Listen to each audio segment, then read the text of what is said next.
उत्तर प्रदेश में परिषदीय प्राथमिक विद्यालयों में 69,000 सहायक अध्यापकों की भर्ती के लिए आयोजित लिखित परीक्षा का परिणाम घोषित हो चुका है। भर्ती से संबंधित जिन बिंदुओं पर हम चर्चा करेंगे वो इस प्रकार हैं।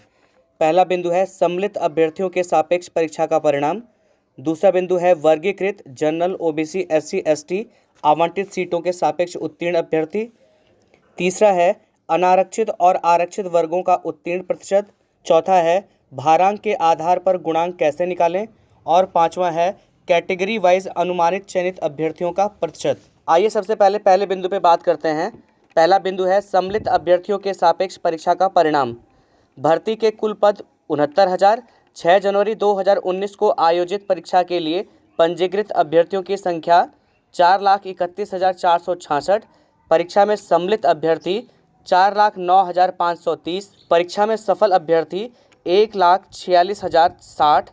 सफल अभ्यर्थियों का प्रतिशत 35.66%।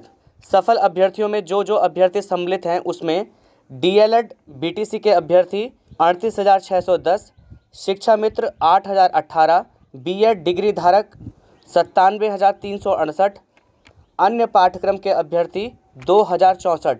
ये कुल मिला के हो गए 1,46,060 जो सफल अभ्यर्थी हैं। इन सभी अभ्यर्थियों में शिक्षा मित्र की संख्या 8,018 है, जो भारांक के आधार पर लगभग इन सभी का सिलेक्शन होना तय है। तो अगर हम कुल सफल अभ्यर्थियों में से 8,018 अभ्यर्थियों को घटा दें तो कुल संख्या आती है 1,38,042। और अगर हम कुल पदों में से शिक्षा मित्रों की संख्या को घटा दें तो 69,000 में से 8,018 को घटाने पर आता है 60,982। इसका मतलब ये होता है कि 1,38,042 अभ्यर्थी 60,982 पदों के सापेक्ष फाइट करेंगे। आइए अब दूसरे बिंदु पे बात करते हैं वर्गीकृत जनरल, ओबीसी, एससी, एसटी आवंटित सीटों के सापेक्ष उत्तीर्ण अभ्यर्थी। देखिए सबसे पहले जो सामान्य अभ्यर्थियों की बात करते हैं तो सामान्य अभ्यर्थियों में जो उत्तीर्ण अभ्यर्थी हैं वो हैं 36,614 और जबकि इनके लिए जो आवंटित सीटें हैं वो हैं 34,845। दूसरा नंबर है पिछड़ी जाति में जो उत्तीर्ण अभ्यर्थी हैं वो हैं 84,868 और जबकि इनके लिए जो आवंटित सीटें हैं वो है 18,630, कुल सीटों का 27%। तीसरा एससी कैटेगरी में जो उत्तीर्ण अभ्यर्थी हैं वो हैं 24,308 और इनके सापेक्ष जो आवंटित सीटें हैं वो है 10,350, कुल भर्ती का 15%। और चौथी कैटेगरी है एसटी, इसमें जो उत्तीर्ण अभ्यर्थी हैं वो हैं 270 और इनके लिए जो आवंटित सीटें हैं वो कुल सीटों का 7.5% यानी कि 5,175। तो इस तरह सामान्य, पिछड़ी, एससी एसटी कैटेगरी के जो अभ्यर्थी हैं वो आवंटित सीटों के सापेक्ष यहाँ पर उत्तीर्ण अभ्यर्थियों की संख्या दी हुई है जिसके आधार पर चयन होना है। अब इस स्टेप में एक बात समझना होगा कि इन अलग अलग कैटेगरियों में जो उत्तीर्ण अभ्यर्थी हैं उनमें से कुछ अभ्यर्थी चयन के समय किन्हीं विशेष कारणों से चयन प्रक्रिया में सम्मिलित नहीं होंगे और कुछ अभ्यर्थी ऐसे होंगे जिनका सिलेक्शन किसी अन्य सेवा में हो चुका होगा। तो चयन के समय हमेशा सबसे पहले जो एससी और एसटी कैटेगरी के जो अभ्यर्थी होते हैं जिनके प्राप्तांक का प्रतिशत अधिक होता है वो सामान्य कैटेगरी में फाइट करते हैं और जो शेष अभ्यर्थी बचते हैं वो अपनी कैटेगरी में फाइट करते हैं। आइए अब तीसरे बिंदु पे बात करते हैं अनारक्षित और आरक्षित वर्गों का उत्तीर्ण प्रतिशत। सरकार ने आरक्षित और अनारक्षित वर्गों में कट ऑफ जारी कर दिया है जिसके हिसाब से परीक्षा का परिणाम घोषित किया गया है, जिसके अनुसार सामान्य वर्ग में अगर कोई अभ्यर्थी 150 में से 65% यानी कि 97 नंबर लाता है तो वो इस चयन प्रक्रिया में सम्मिलित है। ओबीसी कैटेगरी का अभ्यर्थी अगर 150 में से 60% अंक लाता है, इसका मतलब अगर 90 अंक लाता है तो वो इस चयन प्रक्रिया में सम्मिलित है। और अगर एससी और एसटी कैटेगरी का अभ्यर्थी 150 में से 60% अंक यानी कि 90 अंक लाता है तो वो इस चयन प्रक्रिया में सम्मिलित है।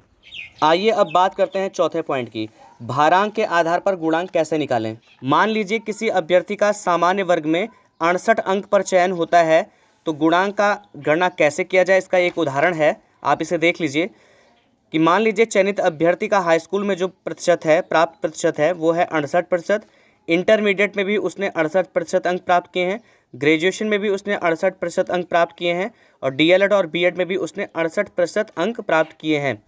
तो सरकार द्वारा जारी गाइडलाइन के अनुसार आपको हाई स्कूल, इंटरमीडिएट, ग्रेजुएशन और डीएलएड बीएड में प्राप्त अंकों के प्रतिशत का 10% निकालना है।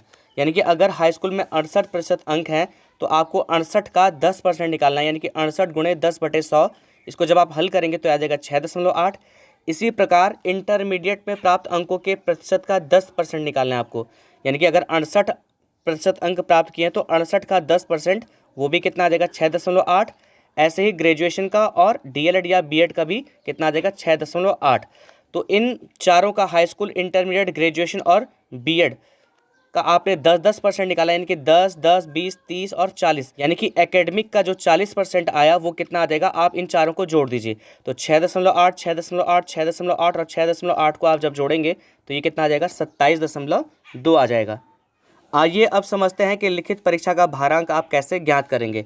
लिखित परीक्षा के भारांक का सूत्र है लिखित परीक्षा में प्राप्त अंक बटे लिखित परीक्षा का कुल अंक गुणे 100 का 60%।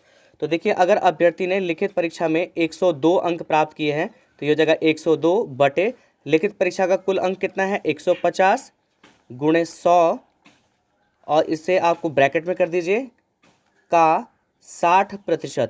इसे हल कर देते हैं तो 102 बटे 150 गुणे 100 को जब आप हल करेंगे तो ये आ जाएगा 68 का 60%।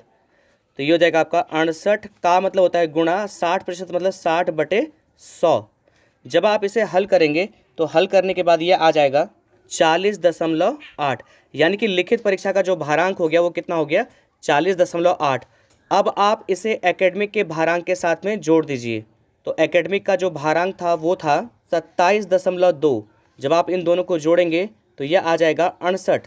तो 68 अंक पर अगर किसी अभ्यर्थी का चयन होता है तो उसके भारांक के आधार पर गुणांक की गणना इस प्रकार की गई होगी। आप भी अपने high school, intermediate, graduation, DElEd या बीएड के प्राप्त अंकों के प्रतिशत से ये गणना कर सकते हैं, और जो लिखित परीक्षा में आपने अंक प्राप्त किए हैं उसके भारांक की गणना भी इस सूत्र के अनुसार कर सकते हैं। और फिर अगर आप उन दोनों को जोड़ेंगे, अगर आपका 68 से ऊपर आता है तो एक अनुमानितः आप सामान्य वर्ग में चयन के नज़दीक होंगे।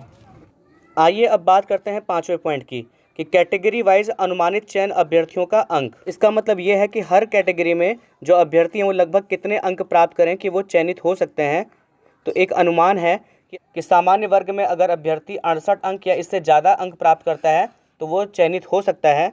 इसी तरह से अगर ओबीसी वर्ग में अगर कोई अभ्यर्थी 67 अंक या इससे ज़्यादा अंक प्राप्त करता है तो वो चयनित हो सकता है। और एससी एसटी कैटेगरी में अगर कोई अभ्यर्थी 65 अंक या इससे ज़्यादा अंक प्राप्त करता है तो वो चयनित हो सकता है।